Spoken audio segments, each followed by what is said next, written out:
I'm looking in the when you open the site, I'm on the If site. if you now. look on, I think it's under contests. I did see it there. It's $1,000 Christmas Chronicles Part 2, something like All that. I see is Houston Zoo. Yeah, there it lights. is. There it is. Is it the first one there? There it is.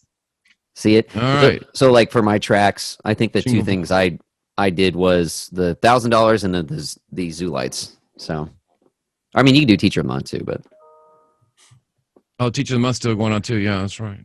I haven't seen the first Christmas Chronicles. I just had it on, but it didn't look that. It's actually really good.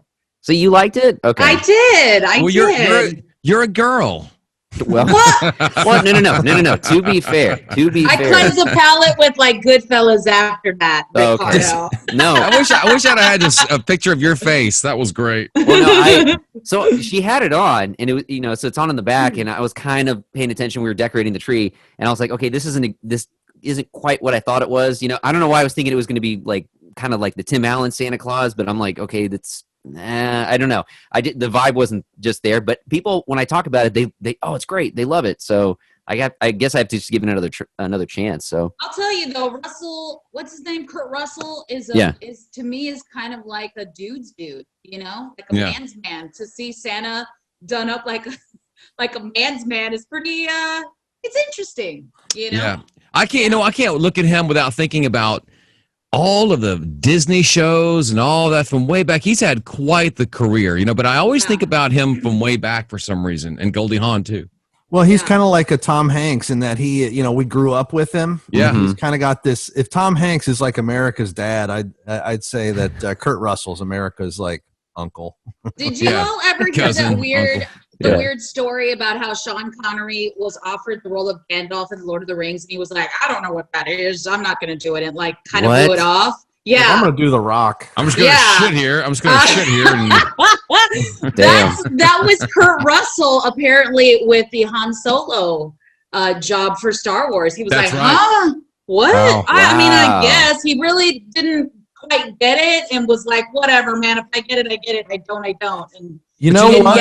It worked out, didn't it? I mean, I think so. Yeah. Yeah, I think he probably had a more extensive career. Harrison Ford. I mean, Harrison Ford did have the Indiana Jones things too, but a lot of folks, they all had that Star Wars curse where they couldn't get work and do a whole lot more. So. Mark Hamill's doing some Grubhub now spots. And, with Patrick Stewart. Yeah, all right. Yeah. Mark Hamill reminds me of Leif Garrett. You know what I'm talking about? Yeah, I know who you're talking about. Yeah. And his career sort of just went like, because he was Luke Skywalker, and Leif Garrett was like, he was at the top of the world, and then, drugs and alcohol and whatever. They just made some really bad decisions, but they seem to have just been mismanaged or just, I don't know. Just a shame. I'm thinking of Mark Hamill again. I don't know how. I mean, I'm sure. I'm going to become the Star Wars guy. But check this picture out, right? Look at that. One of these is Mark Hamill. One of these is Sebastian Stan. I've heard of this. Yes. Look at that. Dang. Mark Hamill's on the left. Yes. That is crazy. The Winter Soldier from the Avengers. Look at that. Wow. And who's the other guy? Sebastian Stan. He was he's in a lot of the Avengers movies of recent. All right. There's Anthony. By the way, that guitar is right over here. No, I just have it in my thing right here. See, this is the one I used to play with live, but this was a great little video. But so Instagram has this new thing called Reels. So this is the hell that is my life. So you have IGTV, which is vertical video, and now you have Reels, which is also vertical video, but it's specifically short. It's like a TikTok knockoff. So I had posted this, and it had like 300 some likes on it. But then I got an email back like, no, you were supposed to put this in the Reels section, and I'm like, what the hell is the Reels section? So I had to delete it and replace it. But again, it was a nice little video. I thought that was kind of cool. Oh, well, thank you. I guarantee you mine was a lot different than any of the other ones that I saw that they sent as examples. I was probably the only one who had a guitar. Is this something new we're supposed to be doing?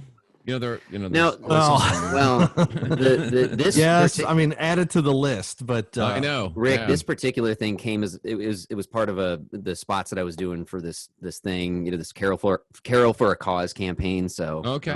but to Joe's point, they specifically wanted it on Reels. I don't know why, but I guess that's where the thing was. But I mean, marketing people and clients and advertisers and everything out there, they're all getting. I mean, again, they're learning as they go, just as we all are with the internet. But they wanted to target this specific niche on Instagram. So yeah.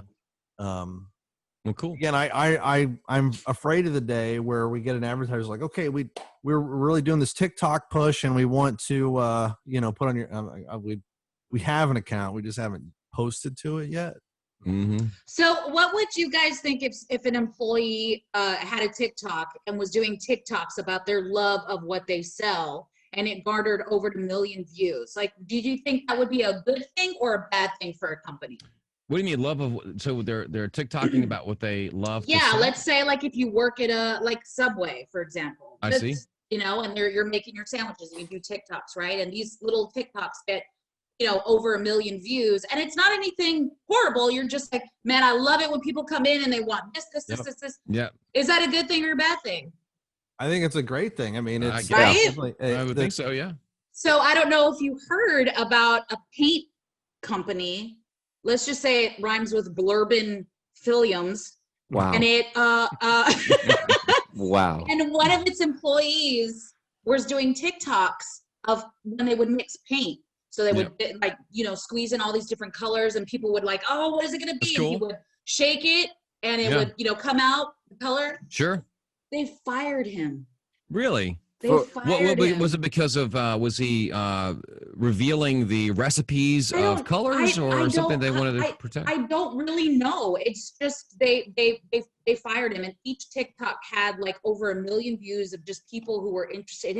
He would just talk about like the different paints, and he would just be like, I'm so excited, here it comes. And wow. Maybe it was like they had a policy or something that you can't be doing this. Like no social media or work or something. On his phone. It's like that's sad because they probably seems like a cool thing though. Wow. They probably are paying some marketing firm, I mean, millions of dollars to post social media for them, So instead of doing something organic that is actually of interest. Let me back up a little bit. He presented the idea to them. Wow. And that's how he got busted, and they so he was being open and honest about it. Hey, here's something of it. Yeah, wow. Yeah. So whoever their direct competitor is, they should scoop that kid up and be like, I was going to say, really? Have at it.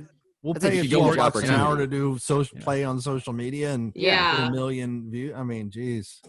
I know.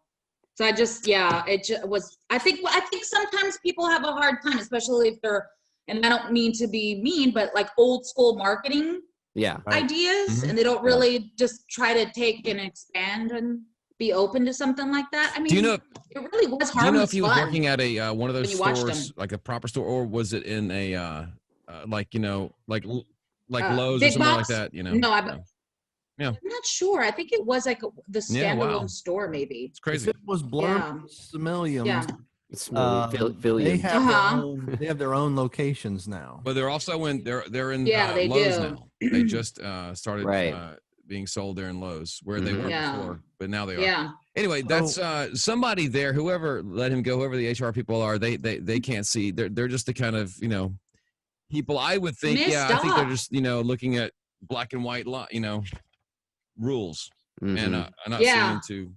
That's a shame. He should go work somewhere else where he has the passion for whatever he's doing and do that again, because most people these days would scoop somebody like that up. Absolutely. Well, so fun fact though, that was one of my early jobs, was working in the paint department. There's this company called Central Hardware back in Norway, Ohio, a small city next to Cincinnati. I think they're long out of business now, so I'm fine talking about this. But I was surprised. I was totally bad for customer service and stuff like that. And what? I know. But again, we're talking, I was 15, so imagine me with like an ornery attitude. I mean, come on, really? But I used to have to do that. I would mix the paint colors, and It was kind of fun. Yeah. it was really cool. But so sometimes though, I know I would get just really bored. I'd be there like late into the evening and have no, I just had to straighten shelves and things. And I used to put like a random squirt of color in the base. So like the next guy would come in and try to make a specific red or whatever, and it'd come out like green. And like, can't you get this right? That's funny. They went out of business, but I don't think it's any of my fault at all. What a savage, right, Joe. sure. You're just messing everybody's day up. Come on. That's crazy. I remember occasionally they would let me work in the lawn and garden department and put together like lawnmowers and stuff like that. And just for the displays or for the units, like they would have assembled units. So you could buy it in the box or you could buy it assembled and just push it, whatever you want to do. And that was just, to me, I was like, I'm in heaven. I can just sit in the corner and just put these things together. And I did the same thing. I worked at a place. It was actually where I grew up. It was a suburb in the area. It's called Central. That's where I grew up. It's now incorporated. And I worked at the Ace Hardware store there. So it was called Central Ace Hardware. Yep. How about that? But not in, it was in Louisiana. Anyway, I remember that too, and stocking shelves. And the thing about and this was like an old building. It was really cool. I mean, they had the smell of like antique wood, that was on the floors, and everything was made out of that. Anyway, it was really cool. I remember having to stock those shelves, and in a hardware store, they just have so many little items. And back then we had a little gun that you put the price tags on, Yeah. Oh yeah. You'd set it on a little thing and then do all that. It was kind of fun. That was really fun. I was probably 14, 15. Yeah. Mm-hmm. That, another thing too, because Central Hardware was like a bigger department size store. I think the Aces were like a little bit smaller. They are these days. So the Central Hardware, kind of like a Home Depot, where it was big. So we would have the PA system wars, like you just go on the PA and say something stupid or what embarrass, and like the managers wouldn't know where it came from or who said it. Sometimes you would recruit. Joe's in the back messing with the paint. Right. I don't know if this is a good thing or a bad thing, but I never had a job outside of radio. No. No. Wow. Never. I know. It's cool, but at the same time, like I have no other. I didn't work in no experience to base this hardware. on. We are a mom and a wife. That's true. So you're a homemaker. my Wait a minute. What was your first occupation- job? What was your very first job? My very first job was at an alternative radio station on South Padre Island. Wow. I remember you That was my telling first- me about that. It Yeah. was my very first radio job. And That's I did really nights. cool. It was the best, most fun I've ever had in radio. And your first Down in job? the valley. Yeah. It was my first job. Yeah. Wow. Yeah. How'd you figure out what you wanted? I mean, like, I think with every single, the majority of radio people, there's always like they always knew like that they wanted to go in radio. I don't think I've ever met anybody who was like, I decided that I was just, thought That's what radio happened? like that's I think everybody's always had like a line to that. They had a favorite morning show they wanted to go work for. Well, They had a favorite radio station that they wanted to go work for. They got into RTF and didn't like film or television, so they decided to go into that medium. Like there's always been a thread. Always. Mm-hmm. That's true. Right? Yeah. I think you're right. Or some sort of music. yeah. I mean, I was going to line. say, for me, it was music. I mean, I've always liked radio, but I never thought I would end up in radio. I just knew I wanted to be in just something music related, and this is kind of where it landed. I started when I started in promotions. I thought, okay, I'll work here like a year, and then I'll try to go work for a label or something like that. And then, but that was like 15. That was 15 years ago. So I walked into the station and just said, I want to be on the radio. Yeah. It was a long time ago. So did Different I. back then. Yeah. But what about your very first jobs? That's what I'm interested in. Not radio job, but that's pretty unique that Amanda, that you had. Yeah, your that is very first job unique. ever was radio, and you're still in it. Yeah. and But, when did you start, Amanda? So like you got your fresh out of high school, and you're like, I'm gonna go straight into the profession. That's amazing. I wanted like to learn how to do it. I was like, how do you do this? Right. I mean, I didn't wait for college. I just went down there and they were like, okay, well, if you just want to hang out. And then the night guy quit and they were like, hey kid, do you want to do this? That's and I was cool. like, sure. And right place, right time. Yeah. like the first few months, it was like I got free CDs and like concert tickets, and I did that for about a year and a half, and then the owner went crazy and fired everybody and sold the radio station. Yep, that And happens. I was Yep. like, what? And then I found myself working at a TV station. And then I eventually got picked up got a job at the Heritage Country Station where I'm originally from. Yeah. That's very cool. That's very similar to a lot of people who got into radio probably around the time you did. What do you remember what years those were? 99. Okay. Well, even back, 80s, 90s, 2000s, whatever, all these different years, it seems like, radio is just like any other business. It's up and down, right? And it was really different before they deregulated everything. And there were a lot more owners and a lot more competition before, you could own a whole lot of stations. Anyway, I've heard the story many times where people, they start off, and they go and they work for, back in those days, they pay you partly in sunshine, if it's on a beach somewhere, or free music and concert tickets and a lot of benefits. And there are a lot of cool perks to being in radio. Yeah. Mm-hmm. More so used to be, I think, than there are today, but still it's very cool. And then something happens. Even if your station's got great ratings, for some reason they would get sold off or traded or whatever. So a lot of people have gone through the exact same thing as you. And it's great that you just stuck with it and hung in there, and here you are today. Yeah. Like back in the day, radio was some really fun stuff to know about, because it really was still kind of wild westy. You'd still do spring break, or you still do clubs, and you'd still do, you do a lot of things. And also back then, radio DJs had a bit more celebrity than we do now because of, today's social media and, all the various outlets and everything that we have. But back then, it was a pretty big deal. There would be people that would, line up for an autograph, or we go somewhere they'd want to take pictures. And you still have that sometime with a lot of, high profile morning shows or that sort of thing. You get that, but not what it used to be. It used to be anybody, part-time weekend guys would show up at a remote somewhere and then get a crowd of people.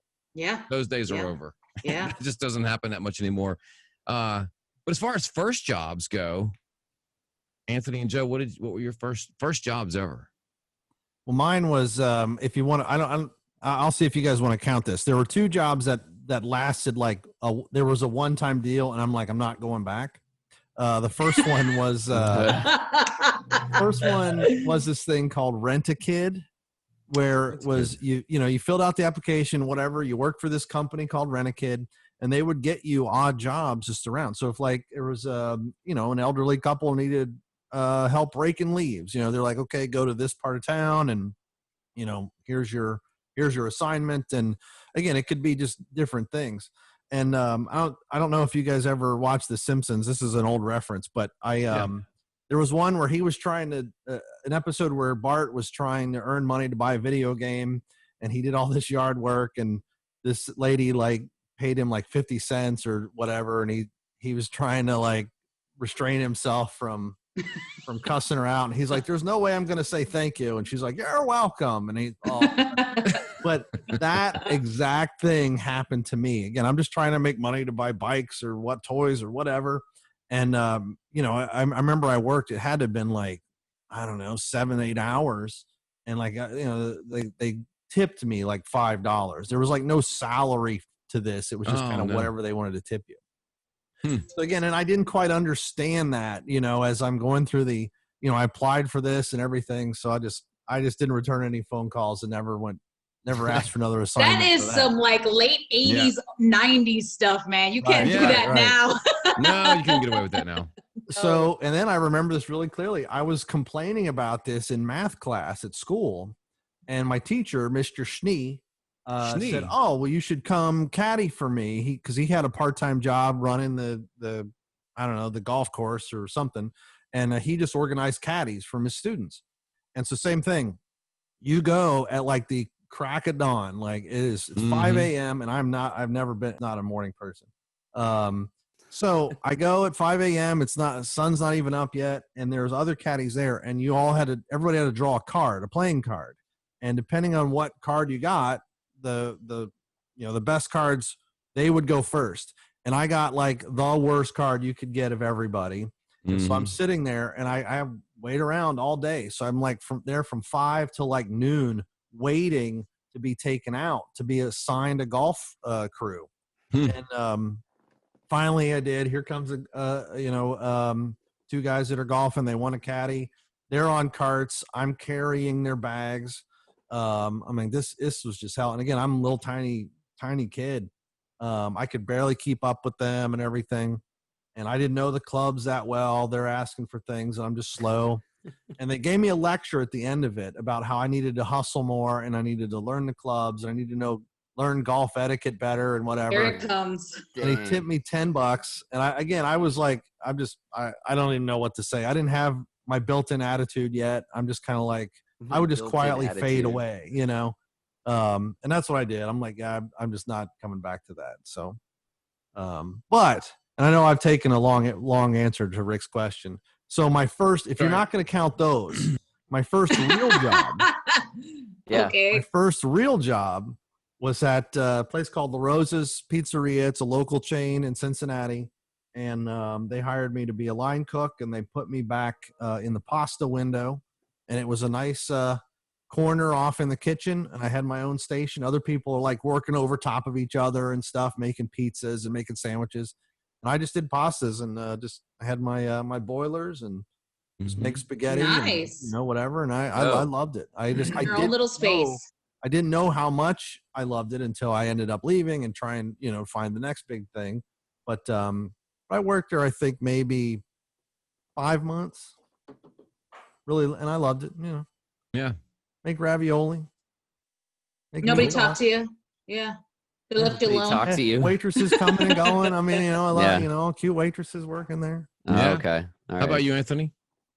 So I had 2 gigs. A lot like Amanda. Right out of high school, I started working in radio. It was 2005, I think it was. So not long after I was out of high school. But I did have 2 jobs in high school. One, I worked at K. Rogers Kroger's. I was a cart guy. So I was one of those dudes that would go out in the lot, just go pull carts. Yeah, we called it K. Rogers. Yeah. And that's what you call it when you're from Mo City. It's like, I got K. Rogers.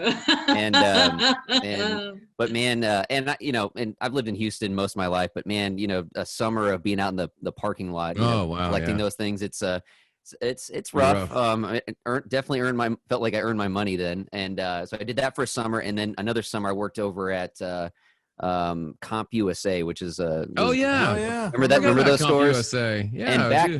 And back then, what was I making? I made like $8 an hour, and that was back in 02 or 03 or something like that, which was really good money back then. Yeah, right. I was like, what was funny is I remember I had some buddies who worked at Circuit City, which was right down the way over there, and they were making like $10 an hour. I was like, whoa, like what's going on over here? But then, not long after that, they all went out of business. But yeah, but I did those were both. So both those jobs, those were just summer gigs that I had. And so I would do that, in between. But I was also in like band and stuff in high school, so that took up most of my time. But then again, right out of high school, I was looking for something music related, and I latched on to radio, and I've been lucky to have been here. This has been my only gig since then. That's great. I would also like to note that a lot of people in radio have been in some band at some point, middle school or high school. When they played an instrument. Right. Yeah. And when I first started, I remember, especially in the promotion squad we had back then, I think almost every one of them was either in a band or was like in promotions of some kind of music function or something like that. And so, it was great. It was like, being among your people, right? It was like, oh, this is so cool. And it used to be, I remember hearing that there used to be, when there were more people in the industry, they would have bands formed at radio stations or, in clusters or whatever. That was always fun. Well, and sometimes it would be members from different stations around town. Yeah. Well, and Rick, to that point, that's where I met, the bandmate that I've been playing with for so many years, Robert, because he was in our sales department. And so at the time, he worked for another one of our stations. And so, and I remember, he played country music. And at the time it was foreign to me because I was more of a rock guy. But I remember they would hear they all hung out at this bar, like, okay, well, maybe I can get some FaceTime, get to know some of these people. And, kind of like, everything was that else. The old Woodrows? The old Woodrows, yeah. So that's how that wife started. is a huge. So Robert Hardy is the band. So the Robert Hardy band is Anthony and Robert, basically. So they'll have other players come play, but my wife really likes to go listen to them play. I mean, and it's country, and Robert sounds just like Willie, and he can sound like Waylon. Johnny, and some John. I mean, he's just fantastic. It's great, great, great, great. Go hang out on Friday or Saturday night and have a few drinks, dinner, and whatever, and listen to live music. They're awesome. And Rick, that was the thing, man. Like, especially when I first started, because I met him, and then about a year into radio, so it would have been 06 or so, and then, man, for like almost 8 years, I think that was the Friday night thing to do. If you worked, if you knew you were in our group, you always had a place to go on Fridays because it was right around the corner from the station, and it would start at 10 and we'd close it down every night. Oh man, it was those are some wild years. That's fantastic. Wild years. I feel Very like cool. either, I mean, I'm sure some of the fault lies with me, but I think the public education system failed me somewhat in that I didn't, like, how did, like, you guys, like, I remember I had a WEBN sticker, Froghead sticker in my locker. I was a fan of that radio station. I was a fan of radio, but nothing ever popped for me like, oh, you could go work there. You know what I mean? So again, I think the only thing I thought like my career was going to be was, working in retail or something like that. And I didn't understand the whole build a career, go learn a trade. Again, I was going to college, just kind of bumbling through it. Like whatever they told me to take, that's what I took. Yeah. I don't want to be a dork or anything, but it's probably for this moment. That's where your whole radio thing kind of came full circle. It's like you're in it now. Even before, right, when you were working, you were kind of hopping around the country, working at different spots, right? Oh, absolutely, absolutely. Yeah. Well, again, and I think I'm glad. Like, I'm a new parent now. I mean, Amanda, Florida, you got some youngsters too that about the same age. If anything, I think I'm going to be able to help guide them into that, because it was just dumb luck that I ended up in radio because even like, so when I remember because Blockbuster Video became that was my goal. My career was going to be, I was going to be a store manager. That was my goal. You still could of the one that still remains, right? And I'm going to take that one someday. So I moved to Florida specifically because again, it was time to leave hometown and whatever. But Florida was going to open like all these stores, right? So they said the upper management said, okay, if you want to open a store, you're gonna have to go to where the stores are being opened. There's where you get. I'm like, okay, great. So I go down there, and it wasn't for me. Just this, retail customer service. I'm not built for that. I don't know why. I mean, you tell me. But you're full of sunshine. But the funny thing is, and I give him credit for this all the time. My brother-in-law used to talk again. We were just into, video games and computers and all this stuff. I mean, I'd go to CompUSA for fun, and I remember he gave me a trial copy of Photoshop, just as we would, mess around with the computer and stuff. And I would just play with Photoshop. I could never save my work because that's what the trial version back then, you could do anything. You could use the tool in its entirety. You just could not save your work. So I'd spend hours like creating things, and I would draw comic book covers, and I would just, play with it for fun.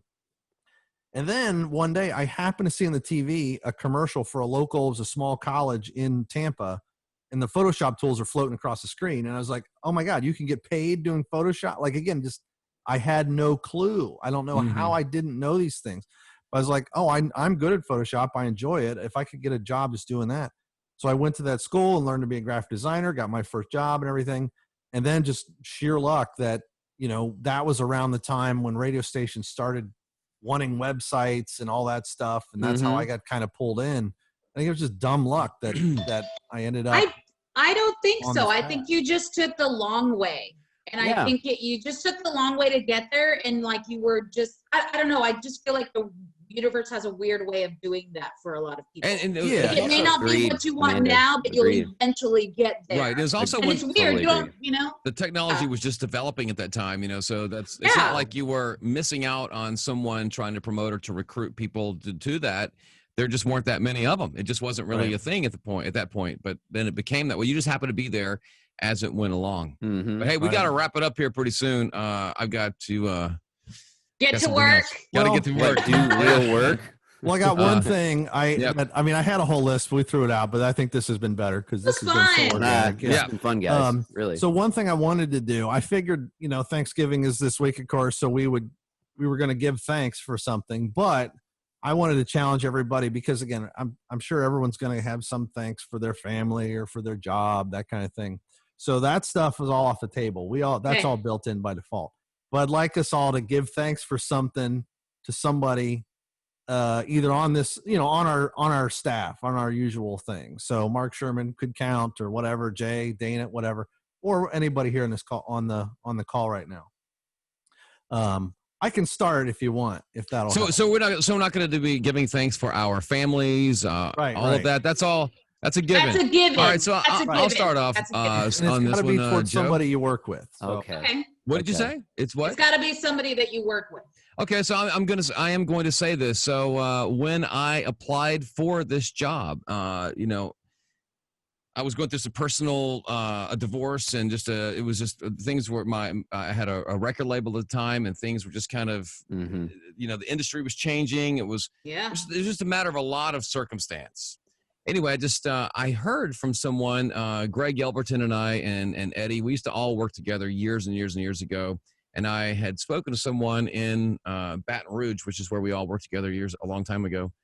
I just happened to stop in there, talk to someone. And Greg Yelverton had just spoken to somebody that I was talking to and said that there were some openings at Sunny. So anyway, I got back. I was living in Fort Worth at the time. I drove back up there. I made a phone call. Anyway, I got the job, and it was a life-saving job. And when I say that, I mean, I really do mean it. Mark, to see that, and I had interviewed with him before for another job that I did not get. I came in second. And he said at the time that, you're great for it and everything, but I have this other person's a little bit more suited for this particular position. And that was like 5 years before, or maybe 10 years before. Anyway, but when this job at Sunny came along, I was the better pick, I guess. And he saw through. I hadn't been on the air in like 5 years because I was doing the record label thing and traveling with bands, and I was a little bit rusty.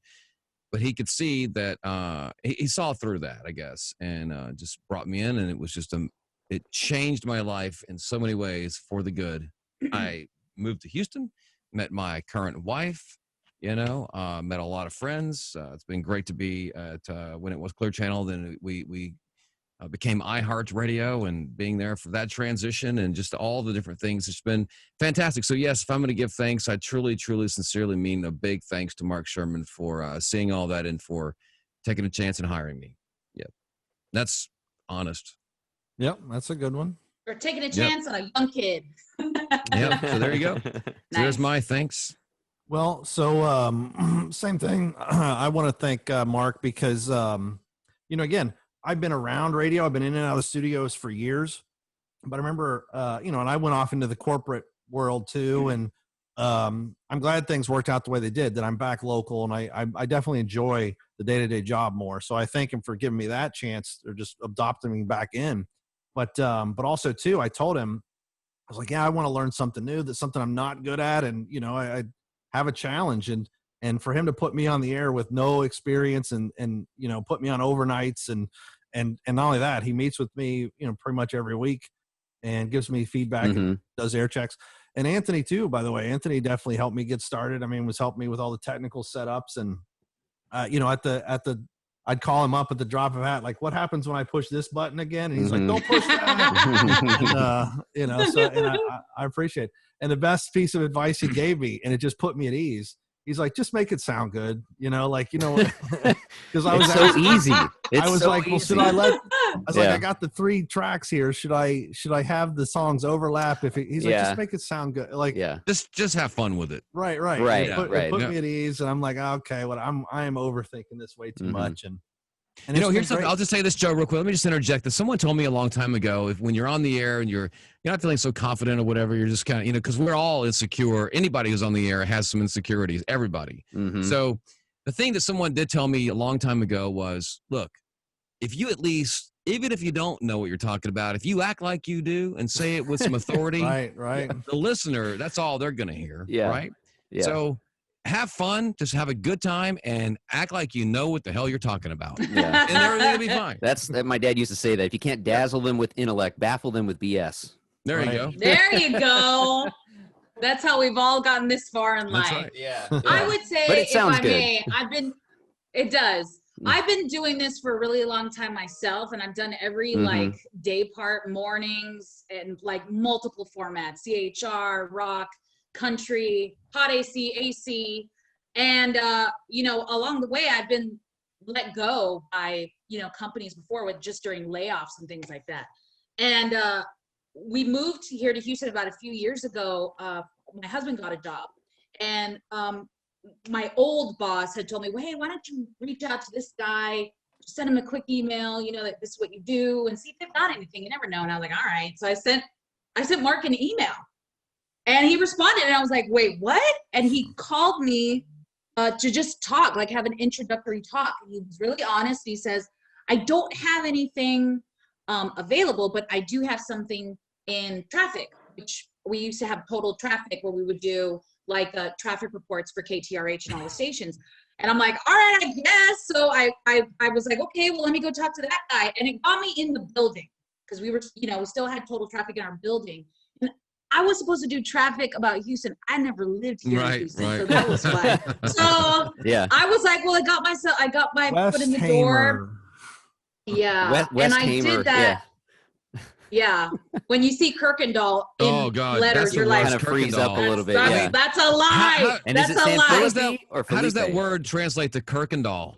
I have no idea. And then San Felipe, No people say idea. San Felipe. There are a lot of weird. Rick, and I would talk to people like native Houstonians say, well, actually, it's San Felipe. Well, no one says it. It's Nobody says San Felipe. Ask most people, and they'll say San Felipe, not It's Philippi. San Felipe. Yeah. Let me tell you, that crew at Total Traffic was very kind to me, because they gave me all the correct stuff. Now, like a little key. 10 years ago, when I was in there, I would have messed it all up for the new kid. But I digress. Humble. So how many times you hear humble? Oh yeah. Oh Humble. my gosh. On your way to Humble. Yeah. Up in Humble. Like I said, they were very kind to teach me the correct pronunciation. But I did that for a few years, and it was just not. If I'm gonna be honest, it wasn't really paying well, and the hours were just awful, and it was a real grind. It really was. And I said, I can't do this anymore. Like I gotta get some footing here and like live in Houston. And so I quit that job. And that day I walked over to Mark's office, and I was like, hey, this is what's going on. I'm leaving. I just want to tell you that I appreciate the opportunity, but I can't really like feed myself off of what I'm being paid here. It's a lot of fun, and I don't hate to leave, but I got to find something a little bit more sustainable. And I said, and he says, well, good luck. And I said, well, listen, I'll leave you with this. If I will only come back into this building if I work for you. And I mean, we've got some great people to work under here, but Mark has been, I don't know how, like, it's if unique. You've been in this, he's kind, he's empathetic, he's really smart about what he does. He plays to your strengths. He helps you improve. He's just like, you're so lucky if you work for him or directly with him. And about 3 months later, after I left, he called me back. I remember Sunday. I remember him telling me ahead of that, hey, what do you think about this? I'm gonna call Amanda. Remember Amanda Flores? She was doing traffic. Yeah.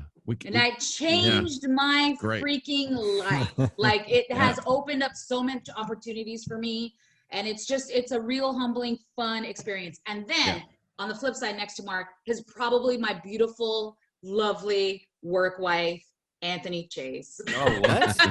What? Oh. Who works directly with me every single day and makes sure that I'm in my lane. Just is such a supportive figure in my life. On the flip side, that I like literally could not do this job without Anthony's ears and eyes. Seriously. And I thank you for that every day, Anthony. You're the best. Hey, Anthony, you do a fantastic job of keeping the station moving along. Yeah, you do. You do. People don't know behind the scenes that what you do as far as between a lot of the songs that you keep the station moving. Yeah. You do a fantastic job. Yeah. So also as we're very giving thanks smart, and doing very this, smart and very supportive. Anthony, you are the best. and can play the hell out of a guitar. Well, That's the real compliment, Rick. Thank you. But just to that point, and you guys have said it all already. I mean, a lot of that does come from Mark. I mean, everything y'all say about Mark. I mean, we all have similar experiences to that too, and I think that speaks to the family that we've grown here with Sonny. Because back when I started, it was a little more. We had a couple of people that kind of were there when I started, and then they left, and then for a while it was me, Mark, and Dana.